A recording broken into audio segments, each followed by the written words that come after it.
It's showtime. It is prime time at the Sun City Little Heads podcast. I'm JD Cercelli. This is Danny Ramirez. Man, I'm excited to do pretty much the last week of preseason, Danny, and then we'll have a little gap, and then boom, it's off to the races when we'll see who lifts that Lombardi Trophy right in February. Yep. Danny, how are we doing today?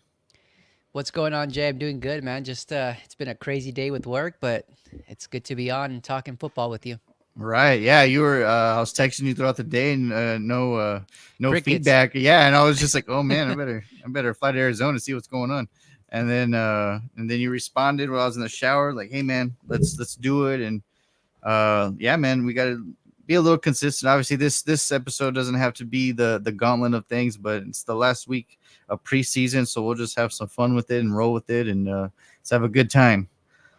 Um, so there's been some quarterbacking news. Obviously, well, we have another retiree. Last week we talked about Nick Foles retiring, of course, Super Bowl MVP and Super Bowl winning quarterback.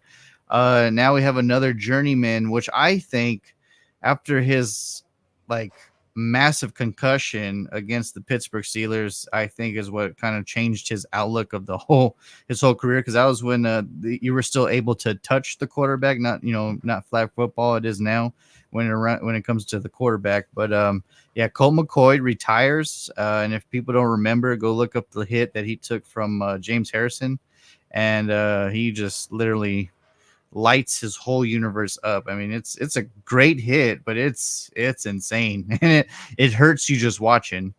But Yeah, you feel bad for the guy. absolutely, like yeah, like I mean, he's just like, and he's lost, and I don't think he came back the rest of the game. If I remember correctly, like he got concussed, and he was just he was gone.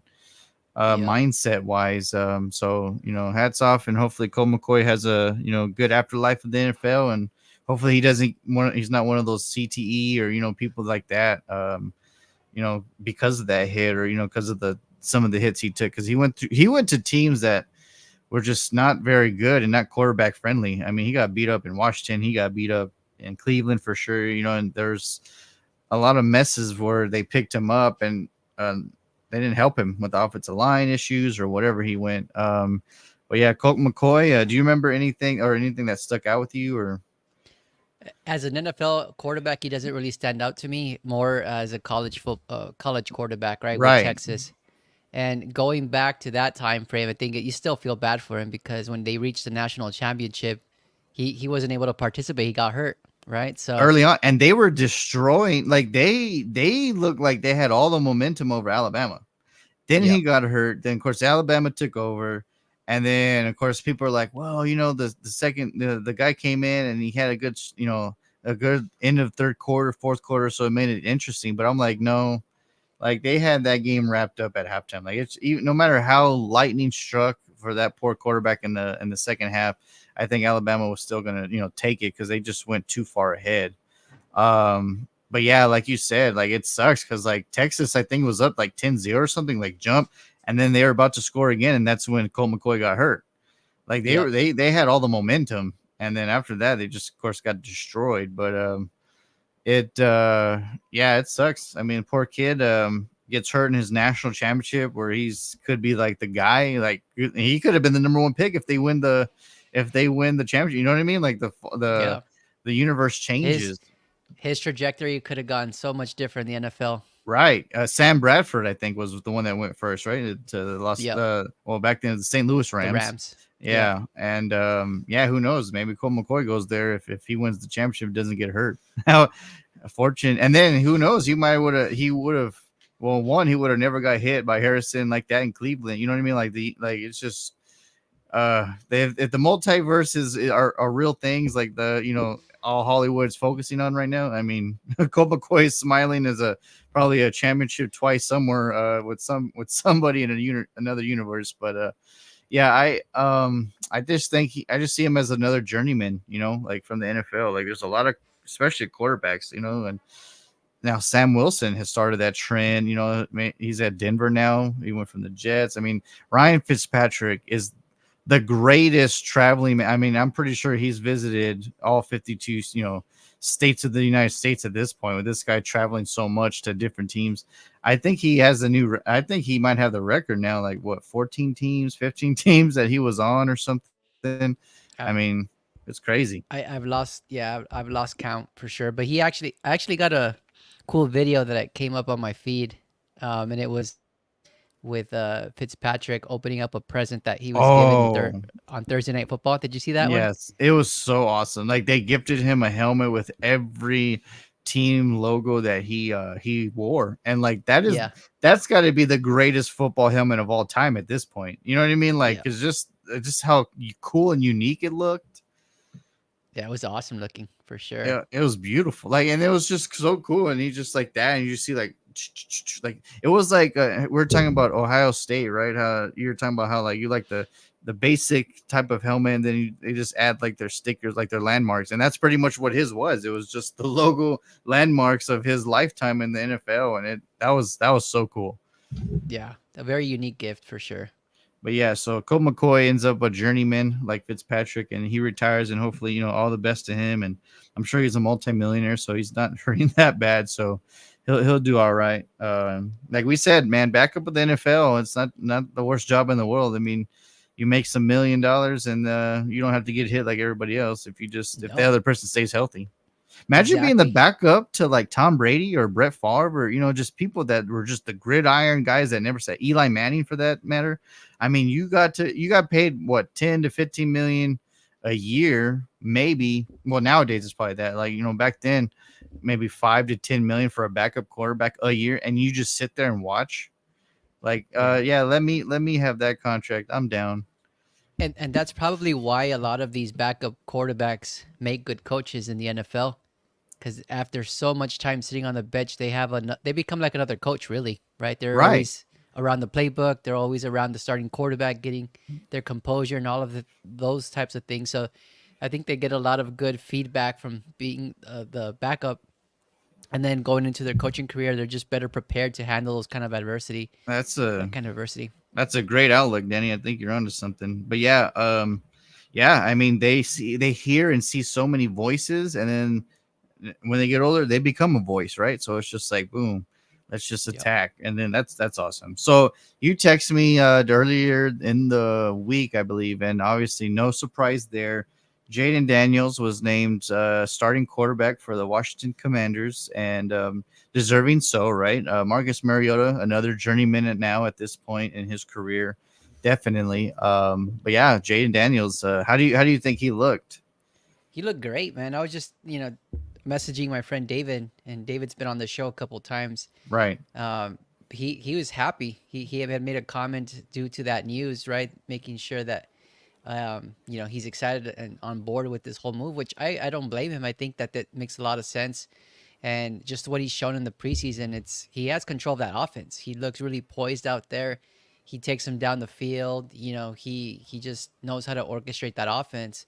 That's what you want back. So again, you and I were talking offline, but I think that it's hard to really dissect these quarterbacks. Yes, they look really really good in the preseason, but how is that going to look in the NFL regular season, right? right, When actual defensive coordinators are scheming for these quarterbacks, right. blitzing them, it's a And you different have look. Oh, absolutely. And you have to face a Michael Parsons, or someone that's just gonna like Yep. headhunt you, especially he's in your division. And then you got the Eagles defense. I mean, like, well, yeah, like the rook is gonna learn some stuff very, very shortly, right? I mean, he's gonna play the likes of Michael Parsons, DeMarcus Lawrence, and then you go to the defense of the Philadelphia Eagles is no joke either. But yeah, so we'll see. And then Kayvon Thibodeau and stuff like that from the Giants. I think Brian Burns, right, yeah, I think the Giants' offense is the weakness. And the defense is that actually team. pretty solid. And back then it was Eli in the offense that was the magnitude of the defense, the offense towards the latter of his career. Of course, the first stint, that defense was so remarkable. That's why Antonio Pierce is now a head coach, right? So yeah, so another quarterback that I'm excited for, obviously, because I've been following him just like Justin Herbert. We all know I'm an Oregon Ducks fan for college football. So Bo Nix gets the reins in Denver and the Denver Broncos, and I think it's well deserved. He looked poised and good and accurate. And like I said, and when they drafted him, what is the thing that Sean Payton's going to look for most is accuracy. And so Yep. far, Bo Nix looks very accurate. Yeah, kind of exactly like Jaden Daniels, very poised in the pocket. When the pocket collapses, he doesn't freak out. He kind of just rolls to the right or to the left, and he makes those plays with his feet. And that's what you want to see. Yeah, you didn't really see that in at Oregon. He was kind of always within the pocket at Oregon. Now in the NFL, to see him use his legs and be pretty accurate on the run, I think it's a good thing for him. Right. And like I mentioned before, the thing that what made Drew Brees so amazing, like he wasn't tallest, he wasn't the stature, his accuracy. Like, I mean, 99% of the time, if you're going to let him throw, he's going to hit it on a dime. So, um, yeah, so it's exciting news for the Denver Broncos fans. It's exciting news for the Washington Commanders. There's one person that I'm fearful for, and I'm going to change the position right now is Malik Neighbors. I mean, we're talking about quarterbacks, and the first week of preseason, he didn't get thrown to once, which is so beyond me when he's your number one target. And then the second week, your starting quarterback that's supposed to be the guy throws two picks, and then the offense just looked atrocious. So I am very as a Cowboys fan, I'm kind of like, well, we'll just get some wins and c'est la vie. But as a personal fan, I'm like, damn, if I'm a league neighbors, I'm a bit worried right now.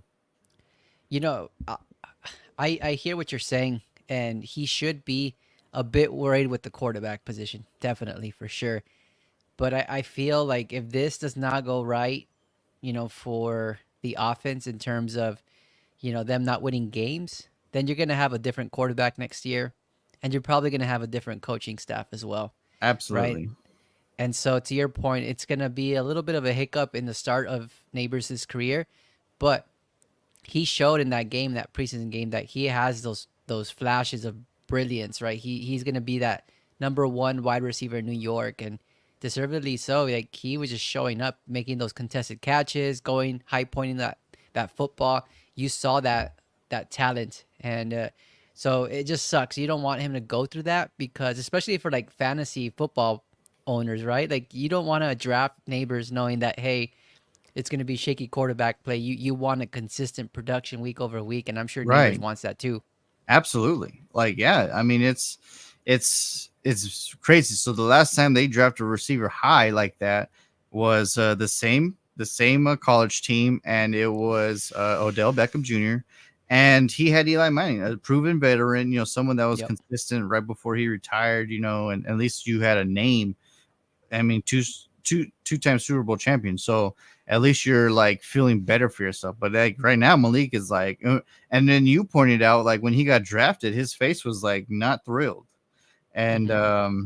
it sucks like that. And that's the part of the draft. The NFL organizations, the coaches, the owners, the GMs, whatever, they're excited, right? They're getting the guy that they chose because at that specific time when they chose, that's the guy that they've seen that they see as someone that's going to be potential to be the next great big thing. But as a player standpoint, sometimes you're kind of like, damn, I got drafted by them. Like they don't look good at all. Mm-hmm. So yeah, and maybe that's Marvin Harrison Jr.'s grope too, right? Like, damn, I'm gonna get stuck with the Cardinals. Like maybe I'm just gonna play fiddle for a while. Maybe I'll get drafted somewhere else. But I personally haven't seen Marvin Harrison Jr. Highlights yet in preseason. Have you? No, not at all. And I don't even know if he's playing. Honestly, I haven't seen any games. Um, but I know that he's kind of dealing with his own stuff behind the scenes off the football field, and it's mainly his name, likeness, and image, right? Or name, image, and likeness, whatever that is. That's wild. Um, so yeah, apparently they're not selling his jerseys over here in Arizona until they come to that agreement. So, and then now he's being sued by Fanatics. Um, and so maybe I think a lot of people have talked a lot of smack about that because they're like, well, who is this guy to not sign this agreement and sell his jerseys? But I actually was watching an interview with him, and he made a good point. Like he's trying to make his own name, right? Like he's probably one of the first football players that comes from like a really accomplished family. So his dad was, of course, a Hall of Famer, Marvin Harrison Sr., and he had great success in Ohio State. So now that he's kind of trying to make a name for himself, he doesn't want the typical contract. He wants to make a name for himself. He wants to kind of dictate what that looks like for future, players in this situation that come into the NFL. So it's a little bit different.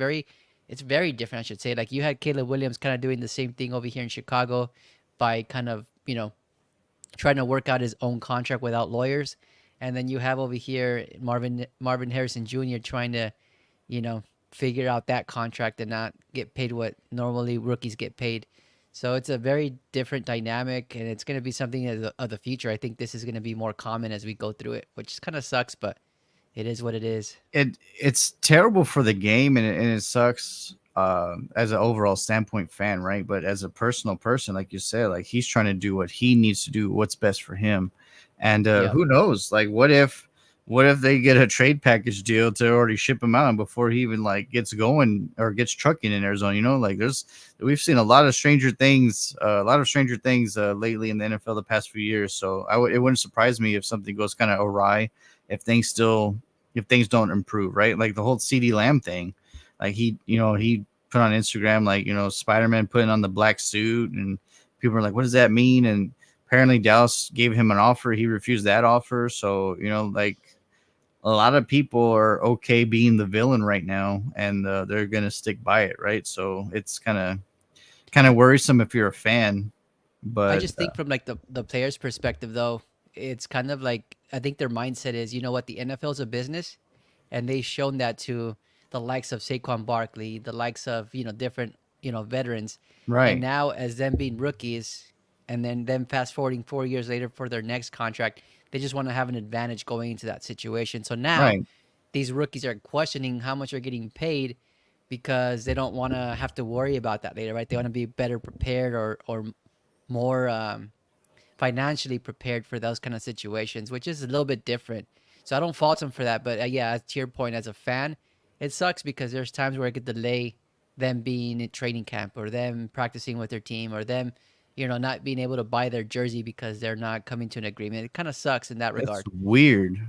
It's kind Yeah. of a weird standpoint, right? It's a weird process. I don't know, but it's kind of cool that you mentioned that because we talked about this off camera, and like it fits right in. So we're talking about Marvin Harrison Jr., a son of a legend Hall of Famer, and someone who was he wants to prove and make his name for himself, right? So future stars possibly in the NFL who are children of former NFL players, going through college right now. So you get Willis McGahee.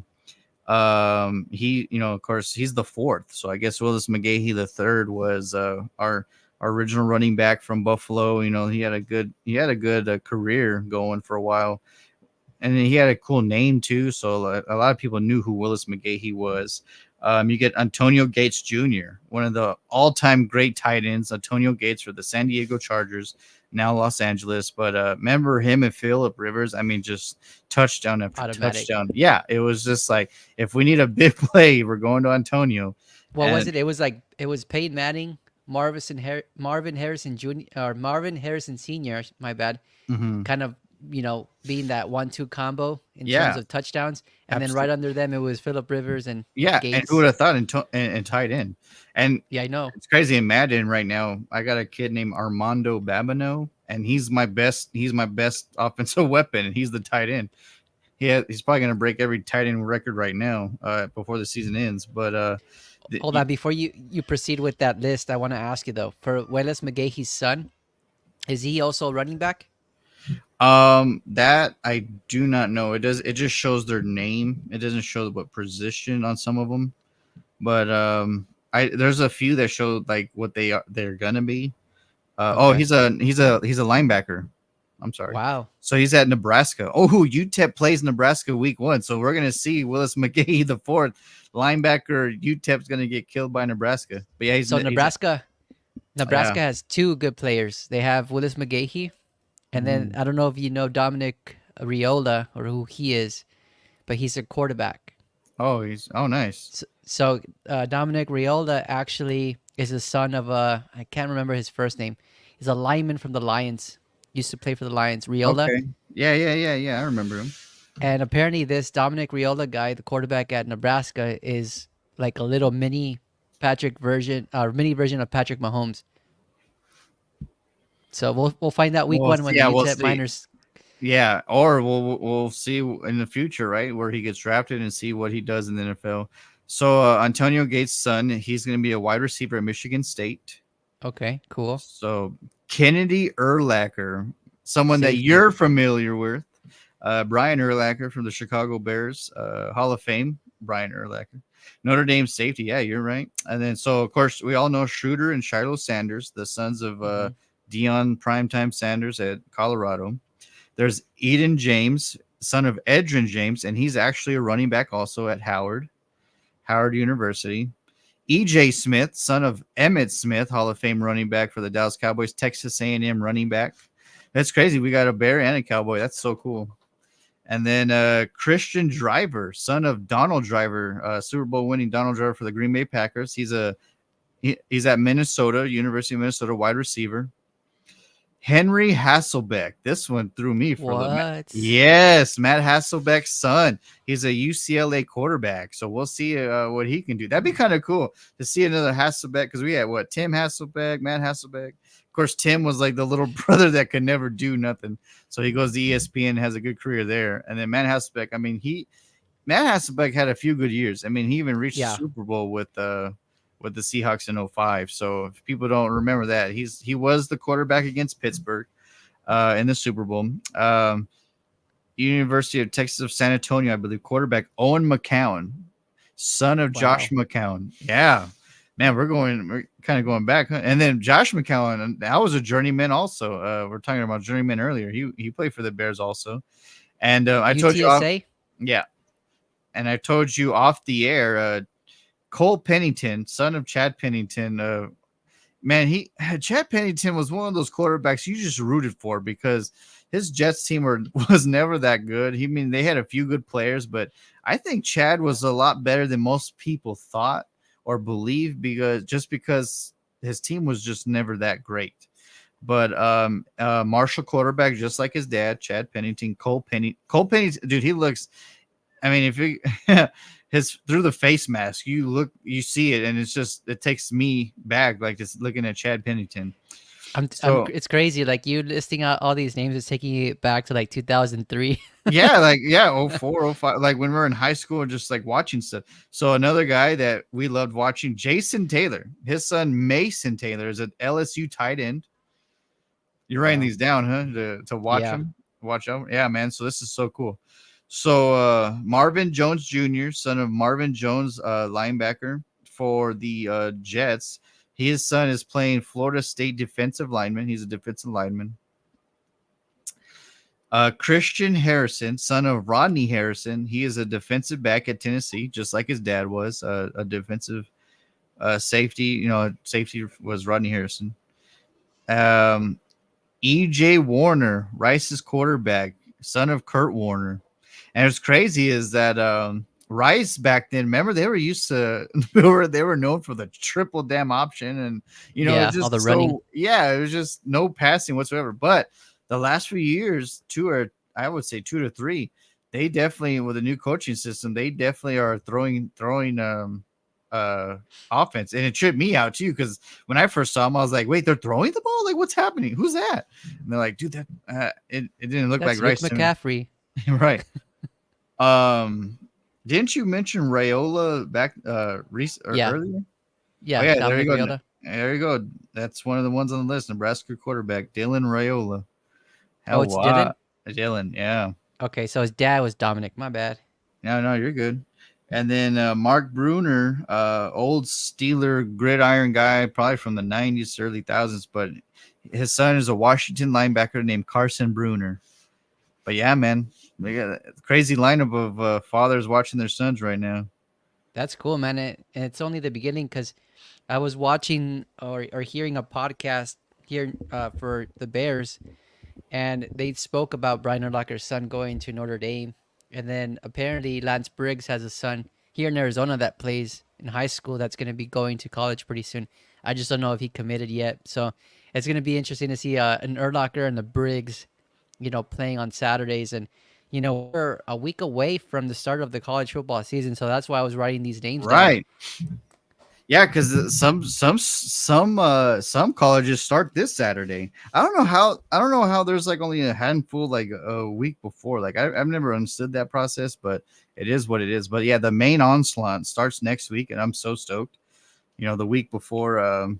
It's of course it's always the weekend before the NFL starts, but yeah, man, I'm excited to see like where these kids, where they go, they end up, and who knows? Maybe Cole Pennington gets drafted by the Jets because they'll be drafted for a quarterback as soon as Imagine. Rodgers goes down, so or That'd be retires. So funny. yeah, it'd be wild. But yeah, it's fun times for their fathers, ex NFL players, and then good to see them more. And it makes me feel old too because I'm like, dude, we watched their dads play, and then pretty soon you and I are gonna watch their sons play in the NFL. You know what I mean? That's I wild. know. Frank That George. is crazy. What's so crazy is that so many teams slept on Frank Gore Jr. I don't know how he fell so far, but the Buffalo Bills were smart to drafting him and giving him a chance because he looks good. Yeah, he looks good. I mean, the Bills did a great job of drafting running backs this year. They got Frank Gore Jr. They also got Ray Davis from the University of Kentucky. They're Right. both looking good in the preseason. And I think that's gonna help Allen later when like the whole veterancy of wide receivers gone. Like let's just go to an old school ground and pound, and not make him do everything. Right. So like let's just give him Yeah. some breathing room. And yeah, man, oh man, this is exciting. This is truly exciting. So I have to point this out because man, at least my boy, and we know that he can pull it off, but Brandon Aubrey, 66-yard field goal. So at least and did you see the kick, Danny? He had at least hmm probably 10 more yards that he could have had Yeah, with that'd have that been a leg roll. 75-yarder, I think. Honestly, because if he just nicks it inside with 75 yards, I mean, can you imagine that record? Like, I don't know. I'm excited to see because there's going to be a game where Dallas is going to have me pulling my hair out of my head because we're like, oh, we're going to have to win with a field goal maybe because, we're slacking or doing whatever.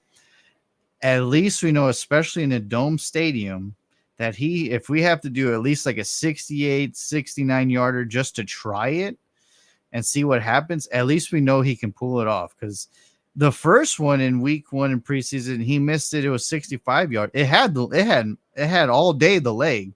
He just angled it and he missed it far right, I think. But I told my dad, I was like, he had enough leg. He just missed it barely. So then when I saw him put it straight against the Raiders, I was like, this dude's gonna freaking make it. And sure enough, I mean, that is wild to have that in your back pocket just in case I mean, oh man. That's a luxury for sure. I know going back to, I think it was Justin Fields' rookie season, and it was a Monday night football game against the Steelers. And I think at that time we had attempted or tried to attempt a field goal to win it, and we were way short. And I Oh, think that at that point it was like 58 yards maybe, so it wasn't very long. So for a team to have a kicker that can make a 70-yard plus field goal, like you want that in right. your on your team, so that way you could take advantage of those situations if they ever do arise. But Yeah, that's wild. yeah, Man, Justin Tucker, 2021. And it was against the Lions too, and it goes ding yeah, it bounced in. that I, was a fun game to I watch. was watching the Cowboys Raiders game, and man, I was so mad at Bill Jones because I'm pretty sure he was kind of reading some of the prompter stuff. But one of the things, like he messed up a few times, and us being such sports fanatics, and me especially with the Cowboys, like I knew he was wrong. And then he was like, "Yeah, man, that would have tied the NFL record if it was a regular season game." Justin Tucker back in 2001, and I was like, "Homie, Justin Tucker when you playing in 2001," and I was like, "I bet you it was 2021." So then, sure enough, I look it up. I was like, "Yeah, I was right," but I was just like, "What's he talking about?" But yeah, there's a few times in that game I was like, "Someone help this guy out, please." It it was a Ron Burgundy moment. Yeah, like yeah. Oh man, I was like 2001. What are you talking about?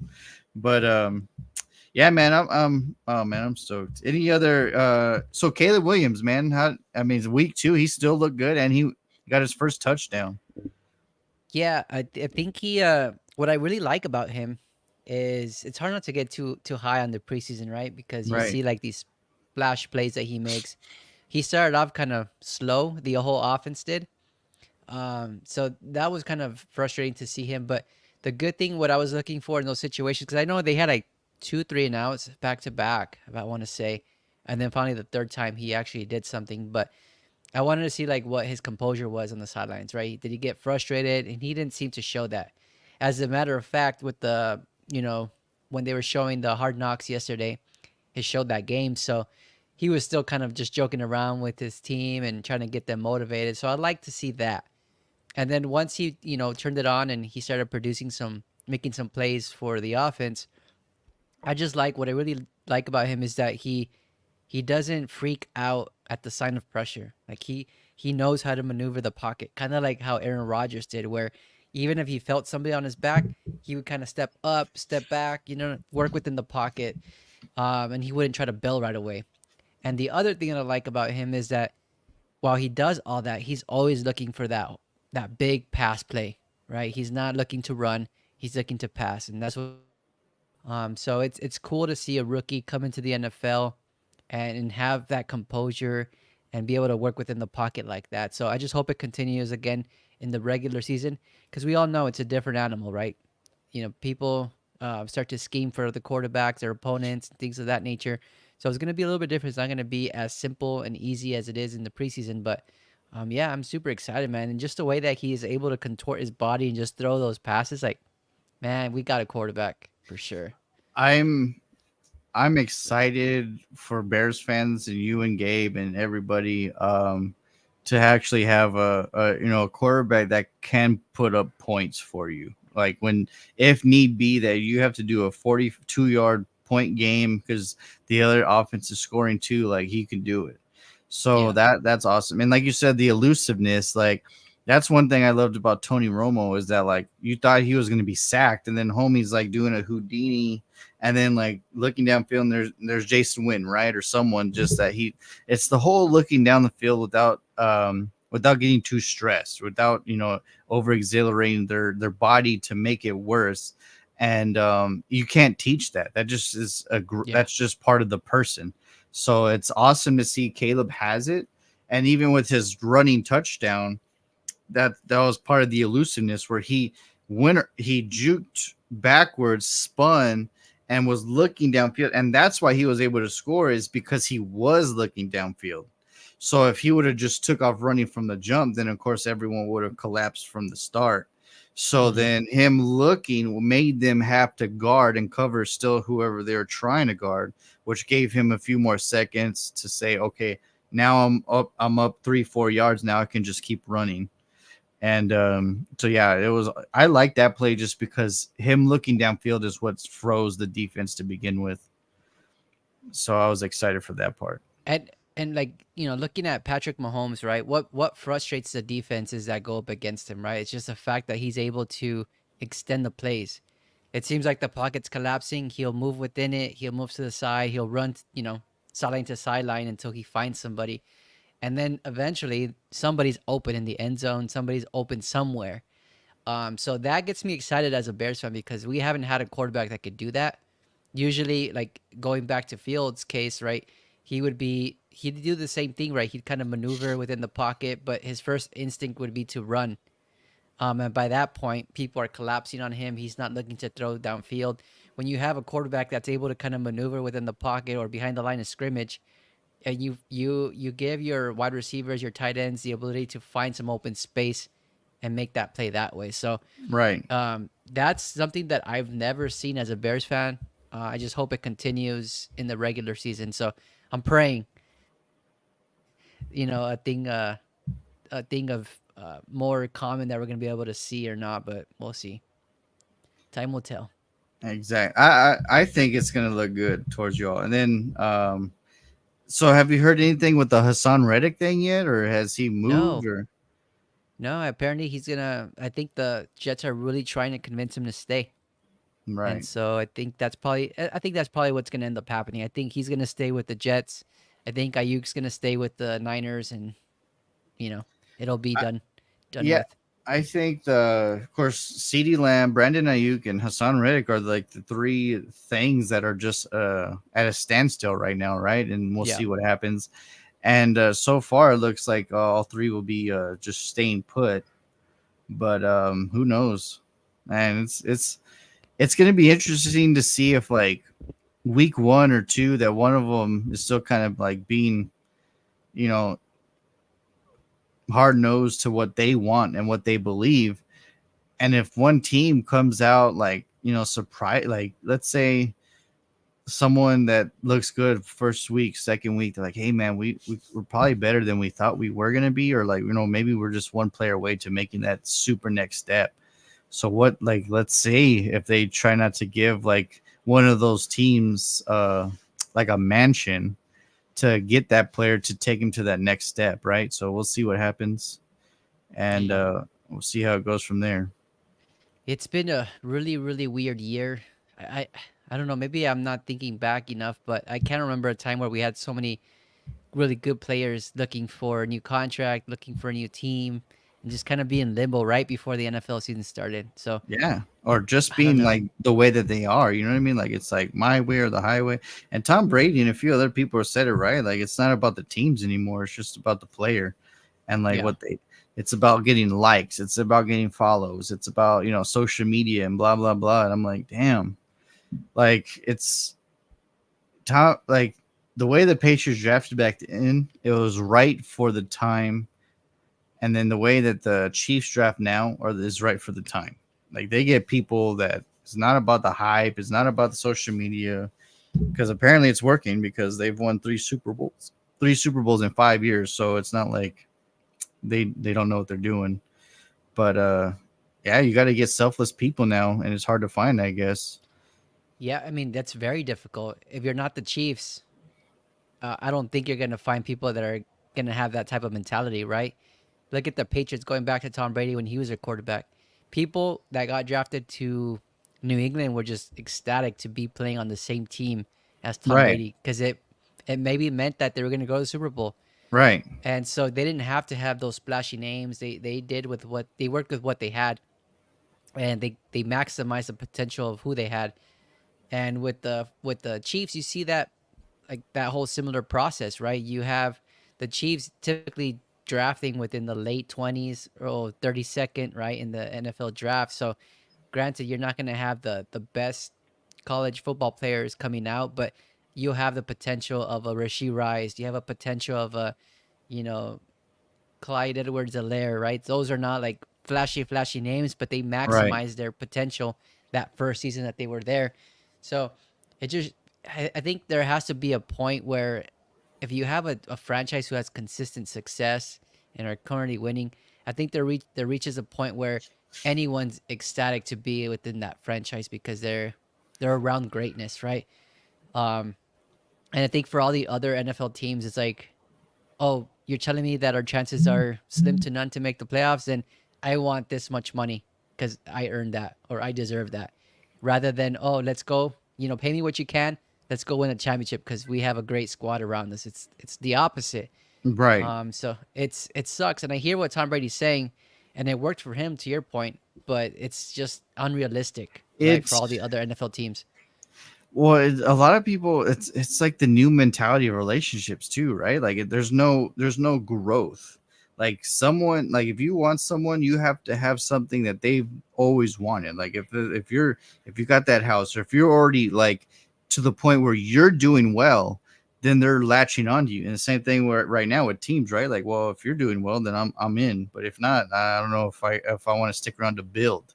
And it's kind of sad, and it's just it's taken away from the game, like it's like back then it's like, man, I got drafted by this team from the start of the NFL. Like, man, I got drafted by this team, so I wanted to work my tail off to make sure that they made the right decision because they gave me the chance to live my dream, right? So now it's like I'm living my dream, so I want to live beyond the dream of the team.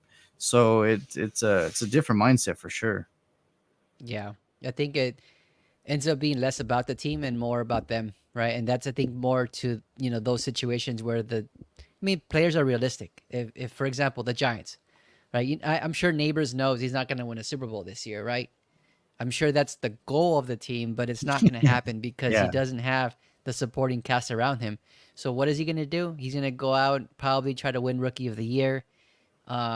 Just be consider one of those star players, the future of the league type of players. right. And then once his contract comes up, he's going to throw it in the face of the New York Giants and say, "Hey, I want more money." And then he's probably going to go play for the Eagles or something. I don't know. Right. Exactly. Yeah, it's pretty crazy. What's up, Gabe? We're glad you're Hey, chiming Gabe, in now. thanks for jumping on. Yes, for sure. So going back to some of the stuff we've already talked about, we'll mention Bo Nix again. Bo Nix, Danny, is going to be the first rookie quarterback to start week 1 since John Elway Wow.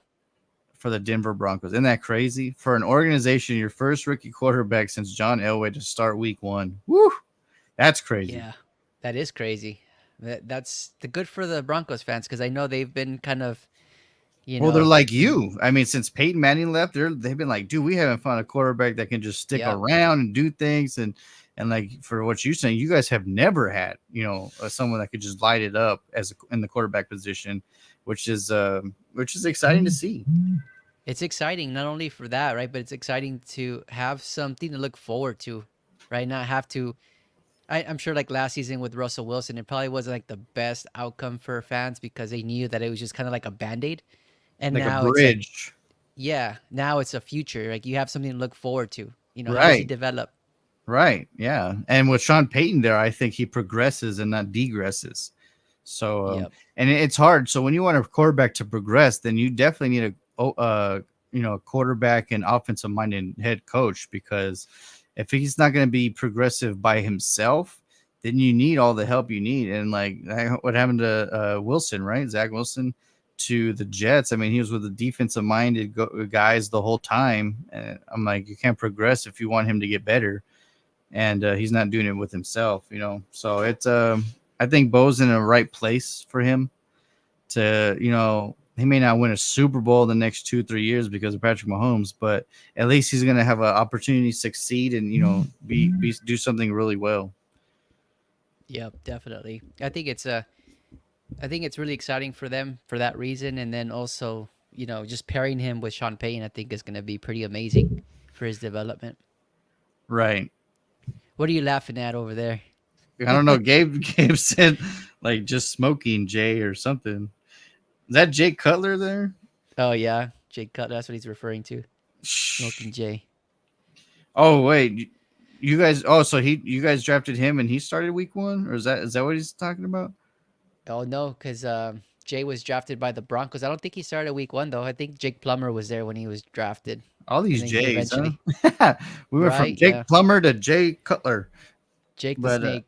Jake, man, Jake Plummer, man, Jake Cutler too. Man, that guy, one of the greatest talented disappointments I think in history of the NFL, because that NFC Championship game, I think the Bears could have won that one. Yeah.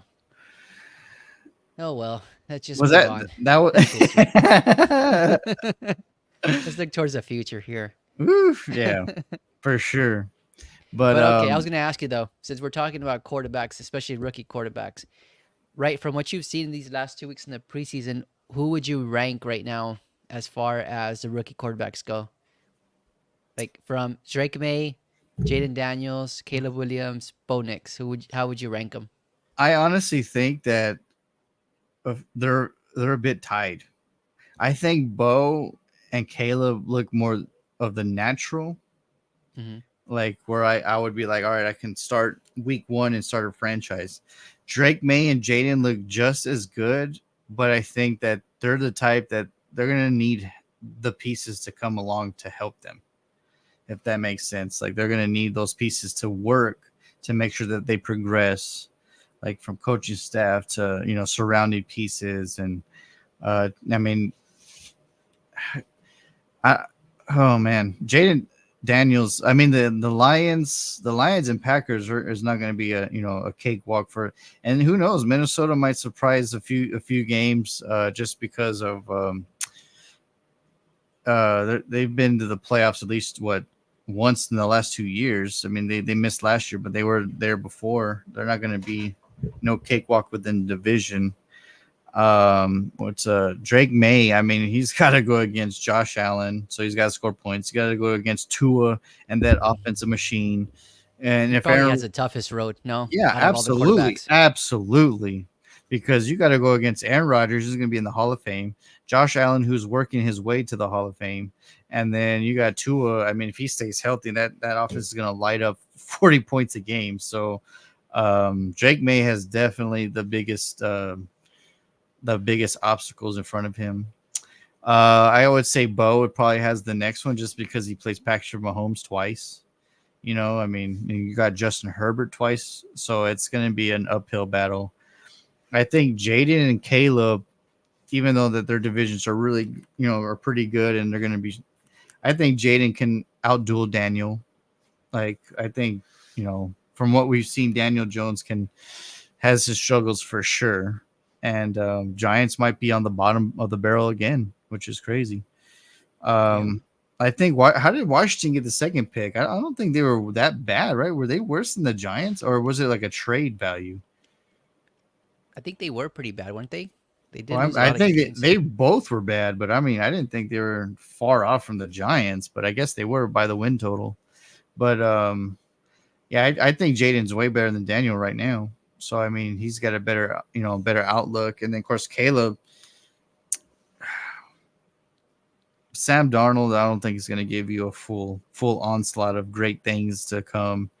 Jared Goff, I mean, it's more of his health, his dependability. Jordan Love, his second year, I mean, he looked good in preseason. But out of those four, Drake May definitely has the biggest. I mean, it's like getting drafted to the Browns back then, right? Like you're just like, damn, I got to go against Pittsburgh and Baltimore and now Cincinnati. But like Drake May, I don't think Drake May has all the pieces either to help him. No, no, they're kind of rebuilding that franchise, and the whole Matthew Judon trade was kind of like a indicator of that. Oh yeah, telltale sign. Like, oh yeah, we'll just free up cap space for evolving doors and potential draft picks and blah blah blah. Yeah, they're definitely rebuilding. Well, at least they believe that Drake's the guy, because they wouldn't be an onslaught rebuild right now if they didn't think he was going to be that good.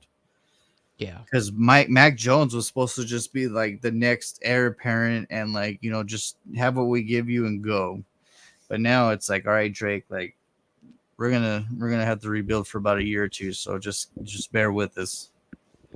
speaking of Mac Jones, did you see that he made some plays in the preseason? He looked like Alabama Mac Jones. What confused me is that like I didn't. How come he didn't look like that in New England? Like some of the zip he had on that ball looked really really good. And I was at work, and the Fox Sports channel was like one of their shows were talking, and they were saying that if Lawrence doesn't truly step up, that he could lose his job within the year to Mac Jones. And I was like, Really? yeah, and I was like, I don't see that happening, but we always talk about like scheming, right? Or like if the player fits your style. What if Mac Jones fits Doug Peterson's style? Nick Foles did. I mean, he came in a backup, and all he did was win a Super Bowl. So, I mean, crazier things have happened.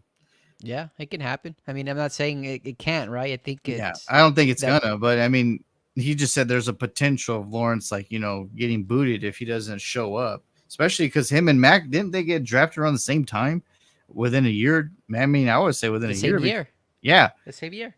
so that's wild. So I mean, they're the same age, they got the same youth, they got the same, like everything's pretty much aligned the same. So it's pretty wild. Except I one got don't extended, one didn't. right, and I don't know if I've ever seen that where they both got drafted the same year, and then now one of them's backing up the other at another team. I don't think I've ever seen that before. Yeah, I can't recall that either. That's wild. Sheesh. Gabe, do you have anything you want to chime in, or is anybody else watching that wants to ask us a question or something? This is week 3, the last final season of preseason, folks. I mean, It's This one's kind of hard to really dissect and discuss because I know that a lot of starters won't be playing this game. Right, right. this is the week where a lot of the NFL teams take advantage of this game to really highlight those practice squad players and see who stands out. So it's very difficult to even, you know, kind of recap it or look forward to because we just don't know who's going to be the one kind of making those impactful plays. But next week for sure is giving an outlook to next week. I think that's going to be a really fun episode because we're going to know exactly who's made the cut, who hasn't, which players are surprise cuts, which ones are going to new teams. So there's going to be a lot of movement next week that's going to make it super exciting. I know that all teams have to cut down to 53 by Tuesday next week, the 27th. So, by the time that we air on Wednesday, we should have some clear indication as to who's going where, or, how our teams are looking for the start of the regular season. So, Danny, as a Bears fan, who's one person that might get cut that we didn't expect to get cut to begin with? Like, just someone that just like been there, but you're just like, that might be a surprise cut because there's always surprise cuts everywhere. And then,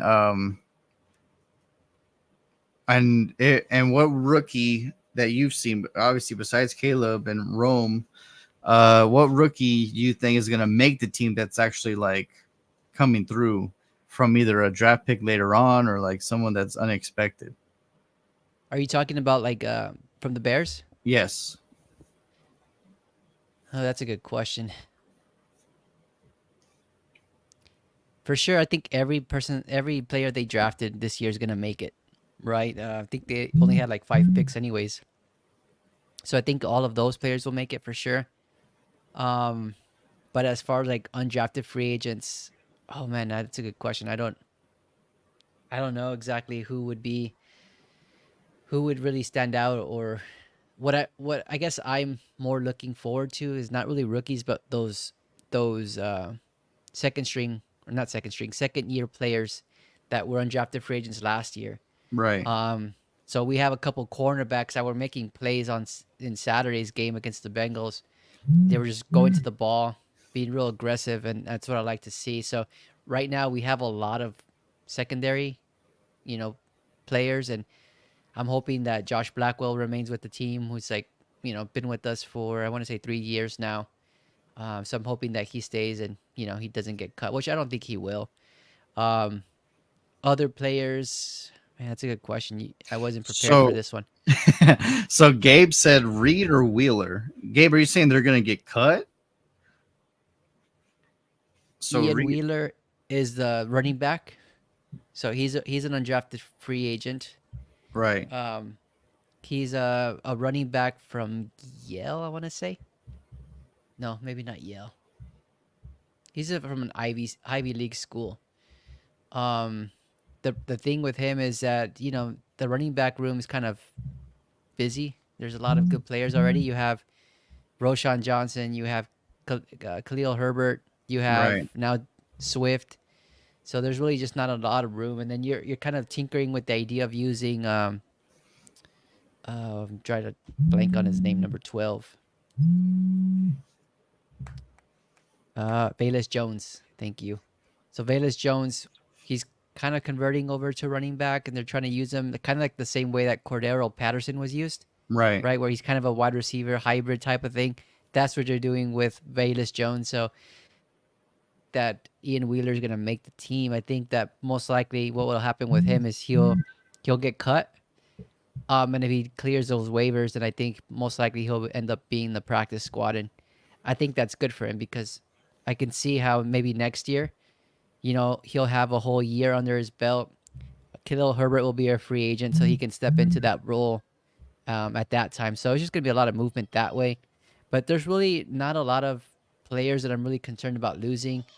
The one player I am looking for them to keep because he's produced this preseason is Daniel Hardy. He's a defensive end, number 92. He's really been preparing. He's shown up every game so far. Um, and I know the last couple years the Bears have made some really head scratching cuts where they've released like some players that were really producing in the preseason, and then they Right. lost them to another team. Yeah, that happens all the damn time, which is crazy. But life, that's how it is, right? Yep, exactly. But What about you for the Cowboys? so his last name's Hall. He's an undrafted free agent from North Texas, so somewhere Texas. Kind of not a big school, but this kid, he's the guy who got the pick six. But he's been showing up against the Raiders. He's been showing up all camp.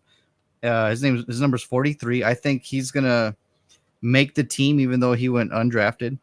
I feel like he's gonna be part of that 53. It's just like, yeah, he's too good to let go. Nealand, who we drafted, I think in the second round, he is definitely showing the part. I guess he came from a school that isn't too hyped all the time. I forgot where he came from, but he's looking like the reason why they drafted him. Like he's held his own, held his position. So if Micah or someone needs a playoff, then obviously I'm not afraid to let them have breathers. So I think he's looked really good in camp. So we're talking about surprise one that might be cut. I think it's Deuce Vaughn. He looked Ooh, good. I know he looked good against the Raiders, but like Michael McCarthy says, it's his availability. Like, why are we going to keep someone that's always like nicked up, right? So yep. it and last year he he had an up and down year. He didn't really play, so I'm like, man, what if he gets popped already? And it's possible. But like you said, there might be another player that I don't think that will get cut, and then he does get cut, right? So it's that part's gonna be crazy Tuesday. Yeah. If you had more time, because I would like to go like team to team and just kind of look at rosters and see like, all right, which veterans do you think would not make the cut or whatever? Because you never know, right? Every team's a little bit different. Some teams are more stacked than other teams at different positions. So Right. those are opportunities for those weaker teams at those positions to take advantage of those cuts. So I would love to have approached it that way, but of course we didn't have the time to prepare for this kind of discussion. But yeah, I think um, it's gonna be interesting to see. I can't wait for next Tuesday. It's kind of like free agency all over, where you just want to know what your team's gonna look like, right? You want to Right. know who's gonna be on the team starting week one, so that way you And know. who's going to practice squad and who's doing this and that. And it sucks. Like there's so many teams that take players from a practice squad, right? Like, hey man, I liked him, so why can't we get him? Yeah, the worst feeling though has to be when your division rival takes somebody that you Oh, like. I know. Uh, and it's happened, I'm sure, a few times in our history. Martavius Bryant, I think, got signed by somebody, right? Like, He's still playing. yeah, like so last year when we put him on the practice squad and then we signed him and then we put him back on the practice squad or whatever, the back and forth. I think someone did pick him up, and I don't remember who, but yeah, I think he's with someone's like backups or something. I don't know if you saw prior to going on on the podcast today that the Cowboys signed Joseph Joseph Limble, the defensive tackle. So No. they're shoring up that defensive line. Are you guys worried about that or something or what? Well, that's been our Achilles heel on defense. Technically, like we just can't stop the run. We can go hit the That guy will help. quarterback. Yeah, like we can go hit the quarterback all day, like with Lawrence and Micah, but we just could never stop the run for some reason. Well, one of the reasons Dan Quinn had a safety playing linebacker, so I'm like him getting trucked in the as soon as the running back gets through, like that didn't look good because Aaron Jones ate us alive because of that. Yeah, yeah, he took advantage of that for sure. Right. But yeah, I guess you know what I'm picking up a trend here with Mike Zimmer. It seems like he's picking up a lot of his former players from Minnesota, Right. Joseph Yeah. Limbaugh, and then they have Eric Anthony Barr Kendricks. Yeah. or Kendrick. Sorry, Anthony Kendricks, and Barr. then they got Booth from Minnesota too, and Booth looked really good against the Raiders week one. Oh yeah, and we can't forget that either. So the Raiders named Gardner Minshew starting quarterback for week one. Really? I missed that Yes. one. Yeah. So as soon as the game was over, like literally like a few hours after, like it was like Antonio Pierce names Gardner Minshew the starter for week 1. So I I think saw that it out of too. I think the pick yeah. six is what did Aiden O'Connell in. Like he was doing okay, and then but man, I mean Hall just read it. I mean he didn't even. Yeah, it was just a bad throw, but yeah, Hall read it, picked it, and then took it to the house. So See, we were talking about the Broncos fans having some excitement going into this year, right? Having a new quarterback, looking towards the future. It must right. suck to be a Raiders fan, Oh, knowing that you're kind of in limbo with yeah, and I mean you're having to kind of decide between the guy with the kid abductor mustache or the guy the guy that is an up and down roller coaster for a season. It's kind of that's not where is there I an would want to be as a fan. is there an edit button? We're not gonna get on ESPN doing that, but that's hilarious. But no, you're right. Like, yeah, Gardner Minshew. Does he? I mean, does he take you to the playoffs? Maybe not. I mean, because I don't. What sucks is that like back then, if you're a Jets fan, you're like, dude, we gotta play Tom Brady all the damn time. If you're a Dolphins fan, you gotta play Tom Brady all the damn time. And then if you're a Raiders fan now, you're like, we gotta play Patrick Mahomes all the damn time and Justin Herbert all the damn time. And then now, if Bo Nix is what Denver hopes he is, we gotta play him every damn time, all the damn time. Like it sucks, you know. Like when you have a franchise quarterback and you're not the team that has him, and you're playing him twice a year, every year, that gives you less hopes to even win the division. Yeah, it's not an ideal space to be in, but it is what it is. Sometimes you have no control over that. Well, you do. Well, You chose Gardner Minshew. like as or fans, we don't have any. You know what I mean? Like I'm that's like not the our call. organizations had plenty of time to. I mean, they could have went and got Kirk Cousins. They could have went and drafted a quarterback at 1. You know, they went Yep. to it. They got a tight end. Did they need a tight end at 1? Probably not. Yeah. Honestly, if I was a Raiders fan, I would have been better, like with the idea of having Jimmy Garoppolo as a starting quarterback. Right. Why And let him go out the Brock door? Bowers is great, but I'm like, you could have had a number 1 quarterback. Where did Yeah, I forgot what number they drafted, but they were like they were in the teens, maybe like 12, 13, something like that. yeah, But how yeah, wild. it's not an ideal spot for them to be in. But since we're talking quarterbacks, I don't know if you saw this on X earlier, but apparently the Colts and the Bengals they were doing like a joint practice this week, and when they were going up against Anthony Richardson this today, apparently he didn't have such a good day. Um, and the Bengals defenders were just talking smack to him. So Ditch Mitch. basically, what was going on is he was trying to run every play, every drop back. He was trying to run, and so the defenders were like, "What does this guy do? Does he run all the time? Is he gonna be running on every play?"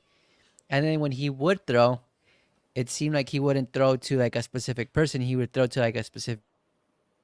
So there was a lot of incomplete passes, just a lot of running around, and he didn't impress any of the Bengals defenders. So that's gonna be interesting to see how that kind of shows up this Unfolds. season if he stays healthy. Well, remember, I told y'all they should have never got rid of Gardner Minshew because one, he was knocking on the door of the playoffs with you guys, and he didn't even start every game. You guys started Anthony, so I'm going to start from ditch Mitch. Now it's to ditch Rich because I'm like, if this guy's going to be running the whole time, it's they're going to be done. Like, there's no way that they're going to be able to score multiple touchdowns when you have a quarterback just runs the whole time. Yeah, hopefully not, man. He made some pretty crazy plays at Florida, and it was exciting to see him play there. So I just hope for their sake it's not like that. But that's But college. Like you can run in college. yeah, very true. Oh man, oh man, that doesn't sound good for me. I'm not even a Colts fan, and that agitates me. But going back to practice, you talked about practice. So today, Jake Ferguson and Donovan Wilson apparently got into a fight. So they went to a play. Donovan, I guess Ferguson stiff armed him, probably a little too much for the last padded practice. I guess Donovan Wilson thought. So yeah, they started throwing blows, and then offense and defense were clinking and trying to break everybody up. But I mean, it's about time that Dallas had guys that wanted to fight, that wanted to like get dirty. Like it's been so long. I mean, since the '90s, really. That I mean, Demarcus Ware was one of the greatest to ever play the game. But man, chill guy, calm. He wasn't a rah rah. I'm gonna punch you in the jaw. Like if you're a Pittsburgh Steeler, if you're a Dallas Cowboy, you need somebody like that because you're already in the damn limelight. You need angry people because you're going to be on the focus anyway. So, like us getting Micah was like heaven sent. Like, yeah, his talent's awesome, but the fact that he hates everything is even better because he doesn't want to lose. So, Yep. I'm yeah, so I'm excited, honestly, that they fought. It just shows that Ferguson ain't gonna take nobody's crap, and so is Donovan. So if we fight our friends in practice, that means we're gonna fight anybody else. So Yeah, those kind of situations do help at times too. Right? I mean, it depends, right, and how it kind of plays out. But for the most right, part, those types of disputes within teammates kind of brings the team together because it shows that you both care, right, right? yeah, both like, hey, I'm not gonna take none from you, so sure as hell I ain't gonna take from nobody else. Yeah. But I did see, speaking of practice and the Cowboys, I did see, and I don't know when this happened. I don't know if this happened last week or the week before, but I think it was like a joint practice that you guys were doing with the team. I think I know what you're gonna say. Yeah, they were doing some drills, and the guy pushed down I think it was a Ram staff member. Did you see Yeah, that? yeah, and he got kicked out of the practice. Like Yeah, the they're like, coach was dude, pissed. yeah, like what are you doing? Go sit your ass down. Which I mean, yeah, you that part you got to get control of because you can't hit if you go hit people that are not part of the playing staff, like or the players, you're gonna cause a lot of trouble. Yeah, So they but did it right was by yeah, no, they did do right by kicking him out, but it was pretty funny to see how the Rams players, reacted. They're hey like, "Hey, man, what the hell? what are you doing, That's our bro? that's our ball boy. What the hell you doing?" You better leave Bobby Boucher alone. But yeah, it was pretty wild. Um, yeah, I saw that too. I was like, dude, what are you doing? Like he took all his, and what's weird is he won the play. Like Yeah, they went clearly. backwards. He won the play. So then, but he was still like, rah, rah. Like I always think that he meant to push one of them, but like sometimes helmets, like because I mean, even sometimes with their helmet, they lose balls in the lights, right? So like I think he just like rah, rah, rah. So he just like saw a body and then was looking away, and it was just like boom, like you know what I mean? Like I don't think he fully knew who he threw at first until they're like, "What are you doing, bro? That's my Bubba." Like That's Sean McVay's son. What are you doing, I know. idiot? What are you doing? He gives us water. But yeah, that was pretty interesting. But man, Danny, anything else we want to speak of? Or I mean, next week's gonna be big because we're gonna talk about Yeah. like, bold predictions and just most massive stuff. Next week's gonna be like I'm probably calling it now a 2 hour podcast, Oh yeah, for sure. right? Absolutely.